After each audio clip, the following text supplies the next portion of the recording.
할렐루야. 잘 지내셨어요? 네, 오늘도 이 시간 우리 하나님께서 부어주실 풍성한 은혜를 기대하시고 사모하시기를 소망합니다. 네, 사모하는 자에게 하나님께서 넘치도록 부어주실 줄 믿습니다. 오늘 우리가 마주하고 있는 이 하나님의 말씀은 너무나도 잘 알고 있는 내용입니다.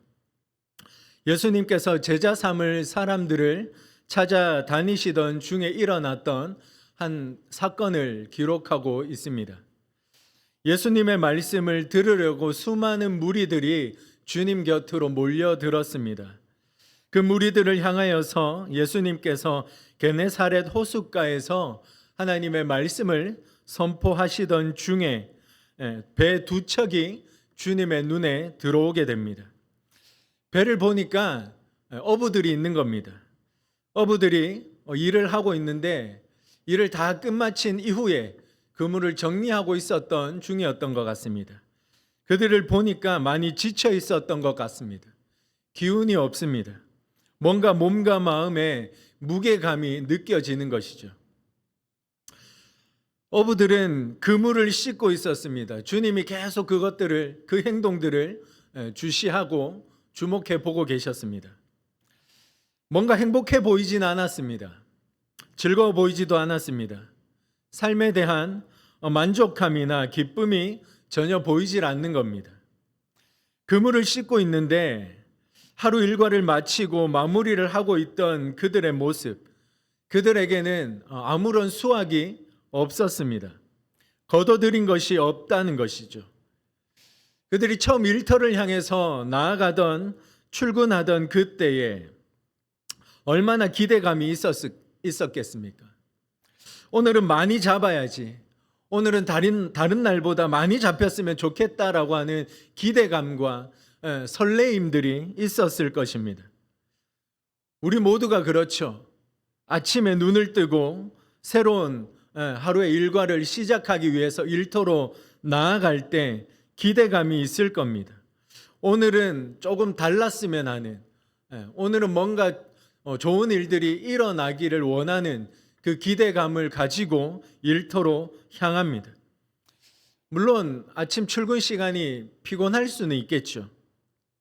기운이 나지 않을 수 있습니다. 왜냐하면 매일 똑같은 일상이죠. 매일 똑같은 업무 가운데 똑같은 사람들을 만나서 똑같은 그 작업 환경에서 다람쥐 쳇바퀴 돌아가듯 똑같은 일상을 살아가기 때문에, 그러나 오늘 하루는 다르길 소망하면서 나 스스로를 응원하면서 우리는 일터로 나아갑니다. 지금 그물을 씻고 있는 이들 역시 그러한 마음으로 하루를 시작했을 겁니다. 그러한 생각으로 첫 그물을 내렸을 겁니다. 최선을 다해서 그의 작업 일터에서 일을 했을 겁니다.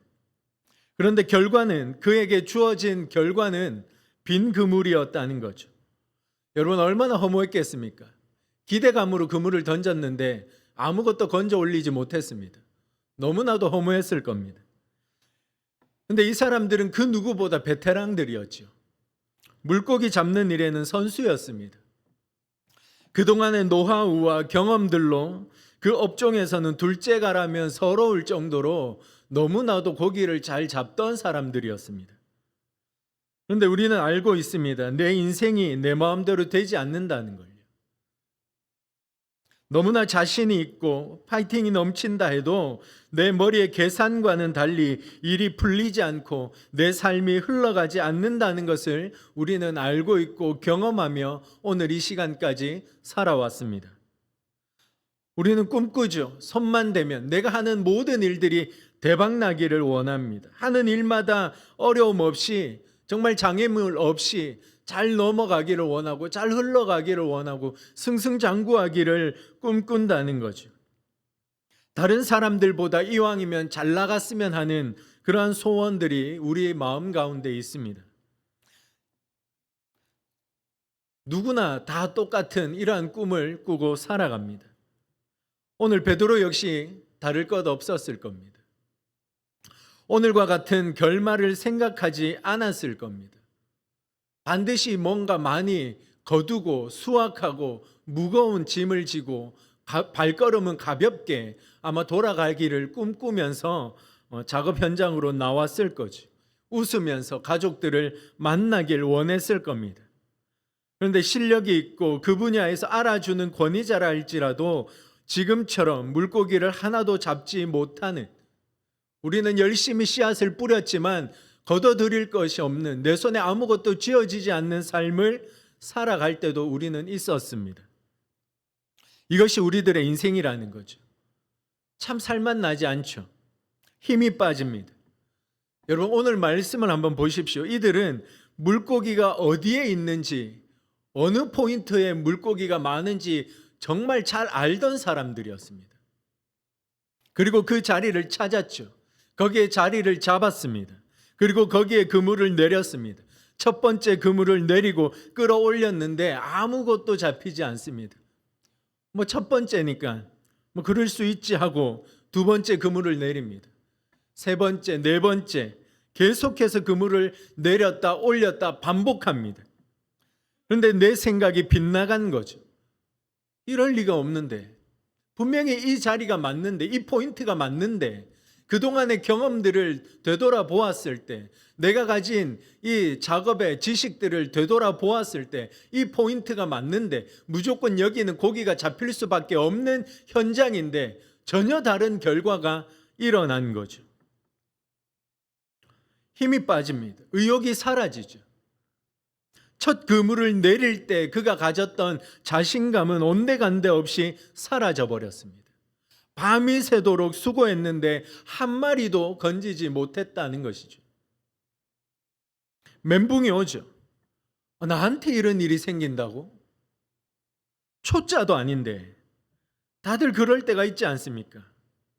어떤 일을 계획했을 때, 어떤 일을 완벽하게 준비하고 계획을 짰다라고 생각하지만 이 계획대로라면, 이렇게 일이 흘러간다면 무조건 좋은 결과가 나와야 하는데 그렇지 않을 때가 분명히 있다는 거죠. 전혀 계산하지 않은 결과가 나올 때 뭐지? 우리는 이런 순간을 마주할 때가 있습니다. 멘탈이 나가죠. 감사할 수가 없습니다. 성경은 감사하라고 이야기하죠. 우리는 머리로는 알고 있습니다. 어떤 순간에도 감사해야 하는 것을 알고 있지만 전혀 다른 결과가 나왔을 때, 내가 수고한 열심에 비해서 아무것도 거둬지지 않을 때, 내 손에 아무것도 남아있지 않을 때 우리는 감사하기가 어렵다는 것이죠. 나는 하나님을 믿는데, 너무나도 잘 섬겨왔다라고 생각했는데, 나는 믿음이 좋고 신앙 좋은 사람이라고 자부했는데, 나 정도면 하나님이 나한테 이러한 어려움을 겪게 하시면 안 된다고 생각을 하는 거죠. 감사가 아니라 저 깊은 곳에서부터 서운함과 짜증이 올라옵니다. 여러분, 본문에 나오는 깊은 곳이 어디일까요? 베드로와 그의 형제들, 그의 작업 동료들은 깊은 곳을 향해서 나아갔습니다. 그 깊은 곳이 어디일까요?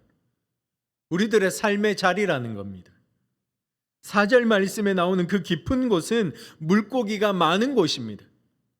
쉽게 이야기하면 거기에는 성공이 있는 자리죠.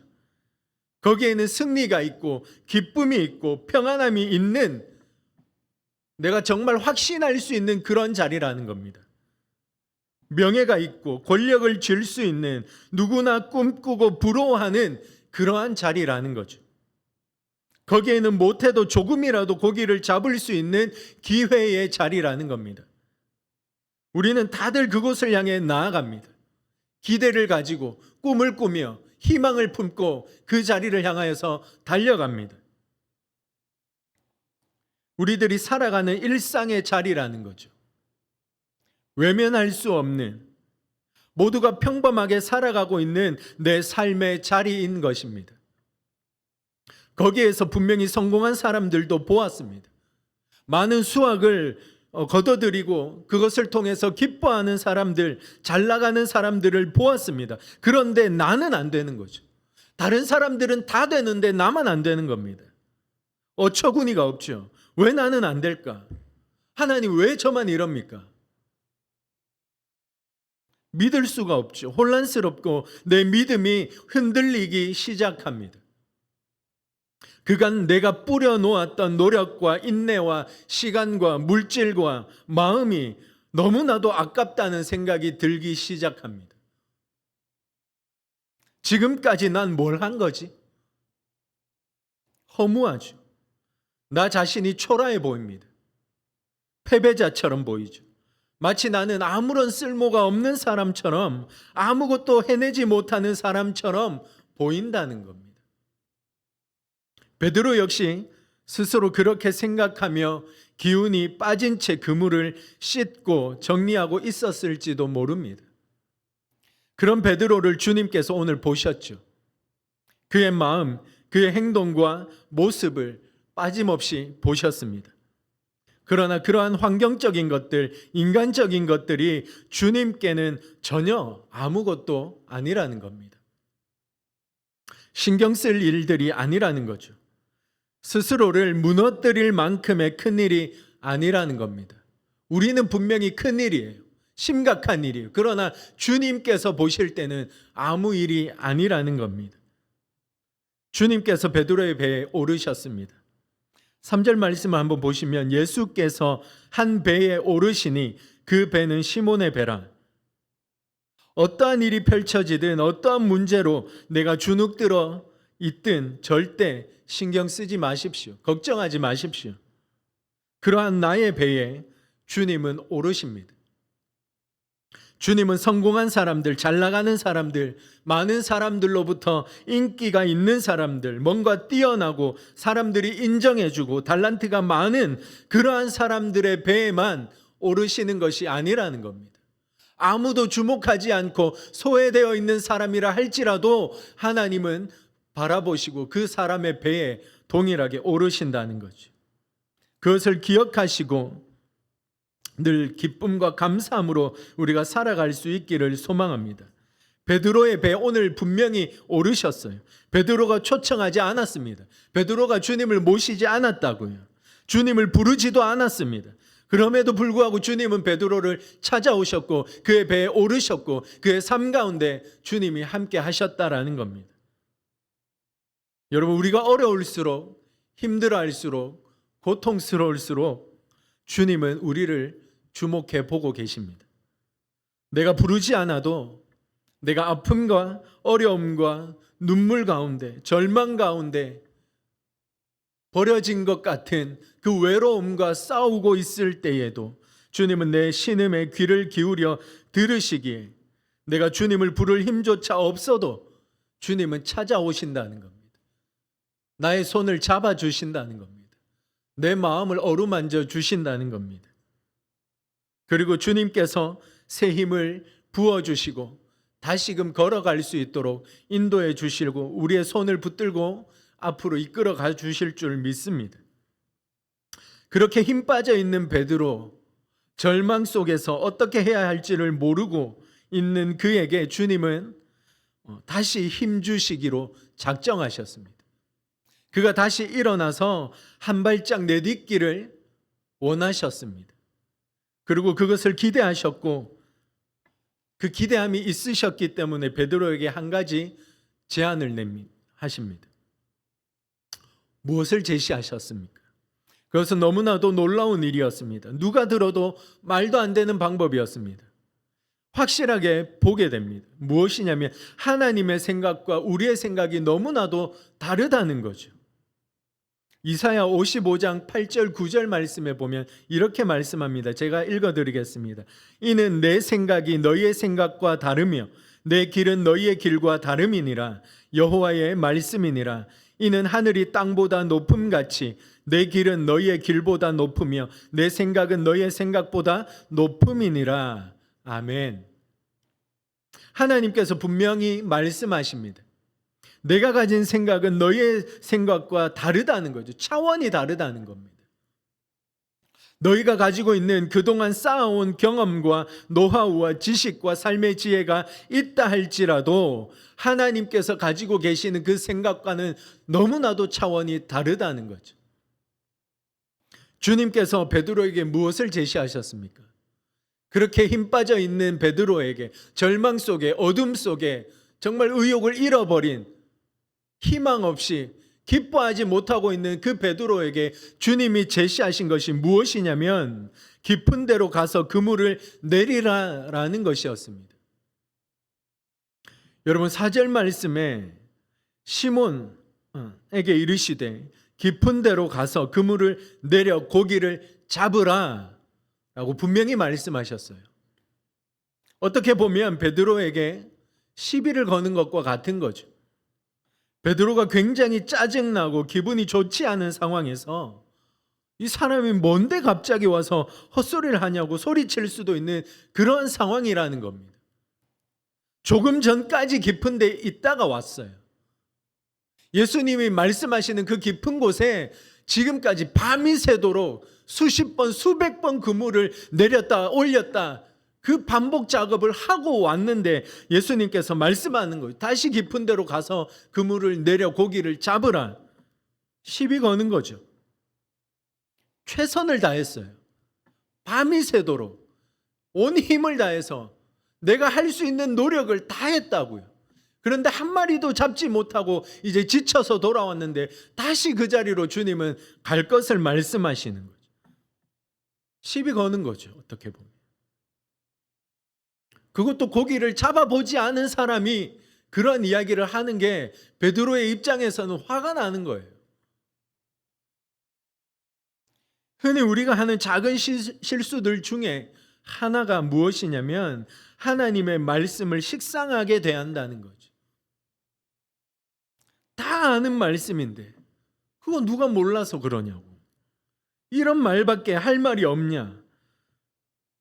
하나님의 주시는 말씀을 굉장히 식상하게 대할 때가 많다라는 겁니다. 누군가가 힘듦을 이야기할 때 대부분 뭐라고 이야기할까요? 저도 성도들이 목사님 참 힘듭니다. 건강 때문에, 물질 때문에, 사람들과의 관계 때문에, 자녀 때문에, 부모님 때문에 힘들다고 이야기할 때 저는 뭐라고 이야기할까요? 기도하겠습니다. 대부분의 사람들이 그렇지 않겠습니까? 누군가가 나에게 아픔과 힘듦을 이야기할 때 수많은 성도들이 이러한 이야기를 합니다. 기도할게요. 기도하겠습니다. 같이 기도합시다. 그런데 이 기도하자는 말을 굉장히 식상하게 받아들이는 사람들이 많다는 거죠. 여러분, 하나님의 말씀이 식상합니까? 기도하자는 말이 식상하게 들리세요? 왜 식상할까요? 여러분, 기도는 하나님이 일하시는 통로입니다. 하나님이 일하시는 통로인데 어떻게 식상하게 될까요? 식상하게 받아들이시면 안 된다는 거예요. 다 아는 내용이지만 하나님께서 내게 주실 때 그 말씀을 식상하게 받아들이면 그 사람에게 하나님의 은혜는 열리지 않는다는 거죠. 열매가 맺어지지 않는다는 겁니다.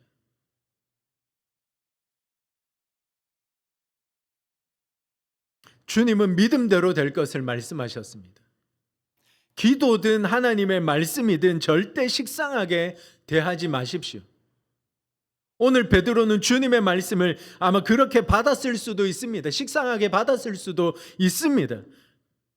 그러니까 5절에 보면 이렇게 이야기하죠. 시몬이 대답하여 이르되 선생님, 우리들이 밤이 새도록 수고하였으되 잡은 것이 없지만은. 무슨 소리 합니까? 제가 그걸 몰랐겠습니까? 깊은 곳에 고기가 있는지 제가 몰랐겠냐고요. 저도 알고 있었어요. 그래서 그 깊은 곳으로 가서 수도 없이 그물을 내렸어요. 그런데 없는데 어떡합니까? 이제 지쳐서 왔는데 다시 가라니요. 무슨 말도 안 되는 이야기를 합니까? 식상하게 받아들였을 수 있다는 거죠. 여기까지만 보면 그렇다는 겁니다. 그런데 주님의 말씀을 다시 한번 생각해 보십시오. 분명하고 명확하게 헷갈리지 않게 정확하게 지시하셨습니다. 깊은 데로 가라.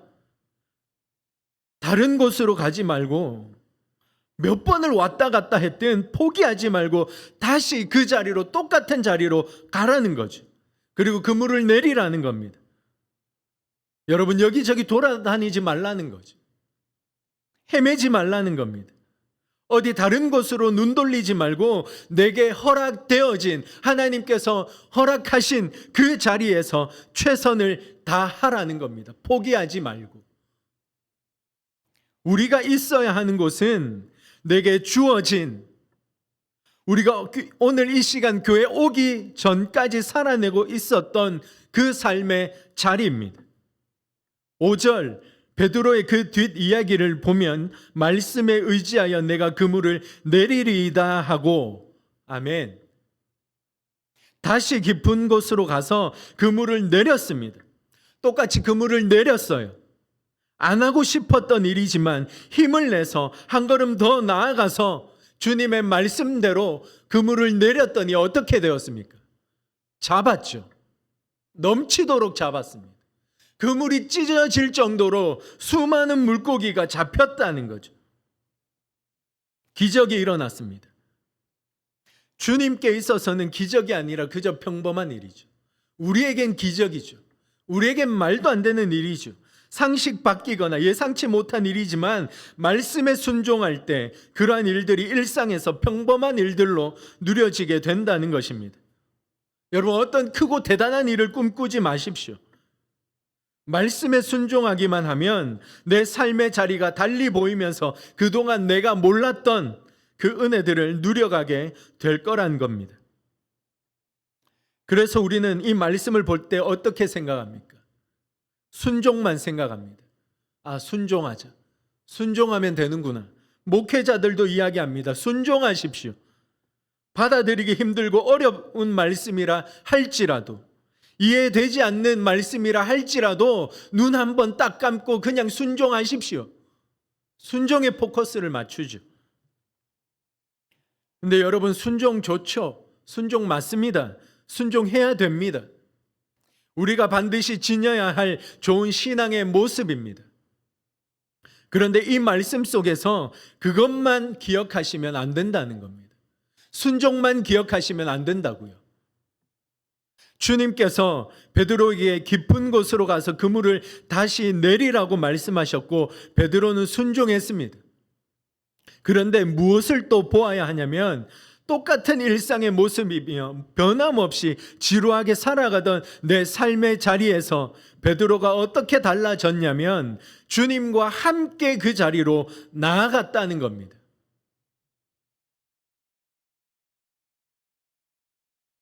예수님의 말씀을 듣기 이전과 이후에 변화된 모습의 차이점을 아시겠습니까? 주님과 함께 나아갔다는 거예요. 처음 그가 깊은 곳으로 갔을 때 밤이 새도록 자기가 너무나도 잘하던 일을, 자기의 경험과 지식과 노하우를 가지고 살아냈던 그 자리에, 그곳에는 주님이 안 계셨어요. 그러나 오늘 이 시간 주님의 말씀을 붙들고 다시 그 깊은 곳, 똑같은 자리로 나아갔을 때의 차이점은 주님과 함께 나아갔다는 것이죠. 여러분, 베드로가 순종할 수 있었던 이유가 무엇일까요? 그가 다시 힘겹게 한 걸음 내디딜 수 있었던 원인이 어디에 있냐는 거죠. 주님이 주신 말씀이 있었다는 겁니다. 그리고 그 말씀을 붙들고 다시 나아갔다는 거죠. 말씀과 함께 했다는 것은 결국 주님과 함께 했다는 것을 이야기합니다. 주님과 함께 하지 않았을 때, 주님을 모르는 것처럼 나 혼자 살아가고 있던 그때는 아무 일도 일어나지 않았습니다. 어려움 속에서 어떻게 해야 될지도 모르고 그저 원망만 하면서 살아갔지만 주님과 함께 갔더니 완전히 다른 결과가 일어났다라는 거죠. 여러분, 내가 하는 것이 아니라는 겁니다. 내가 가진 경험들, 삶의 지혜들 아무것도 아니라는 겁니다. 주님은 베드로의 배에 오르셨고 깊은 곳으로 혼자 가라고 하시지 않았다는 거죠. 깊은 곳으로 가서 잡으라 하고 다시 배에서 내리신 것이 아니라 주님은 그 말씀과 함께 계속해서 그 배에 타고 계셨고 베드로와 함께 그곳으로 나아가셨다라는 겁니다. 순종보다 더 중요한 것이 무엇이냐면 주님과 함께 하느냐 함께하지 않느냐라는 것입니다. 여러분, 주님을 의지하고 주님을 신뢰하는 것이 중요합니다. 그때 은혜가 임하고 길이 열리고 승리가 주어지는 것입니다. 꼭 기억하십시오. 심령 속 깊이 새기시고 또 새기십시오. 여러분, 우리 모두 이 예배가 끝이 나면 우리도 똑같이 깊은 곳으로 나아갑니다. 하나님께서 허락해 주신 그 삶의 자리로 나아가게 될 것입니다. 해결되어야 될 일들이 너무나도 많으시죠. 아직 풀리지 않은 일들 때문에 마음이 무거우시죠. 눈물이 나고 서럽고 힘겹고 고단한 일상이 우리를 기다리고 있다는 것입니다. 그러나 주님께서 말씀하십니다. 나와 함께 가자라. 여러분, 혼자 말고 주님과 함께 가시기를 주님의 이름으로 축원합니다. 많은 물고기를 이미 준비해 주셨습니다. 그렇다고 여러분, 많은 물고기에만 초점을 맞추지 마십시오. 주님께서 내 배에 오르셨고 나와 함께 하고 계시다는 것, 거기에 주목하십시오. 그리고 주님은 말씀합니다. 가자. 그리고 움직이라고 말씀합니다. 믿음으로 선포하고 행동을 취하라고 말씀합니다. 여러분, 주님이 있고 없고의 차이가 이렇게 달라집니다. 그 주님과 함께 깊은 곳으로, 나의 가정으로, 일터로, 학교로, 어느 곳이든 가십시오. 그리고 내게 주어진 얻게 될, 맺히게 될 그 결과들로 인해서 기뻐할 것이 아니라 나와 함께 하시고 나에게 그 열매를 맺게 하시고 손에 쥐게 하실 그 하나님을 기뻐하시고 그 하나님만 사모하시고 그 하나님과 함께 어디든 순종함으로 나아가는 저와 여러분들이 될 수 있기를 주님의 이름으로 축복합니다. 이 시간 다 함께 찬송가 432장 찬양하겠습니다.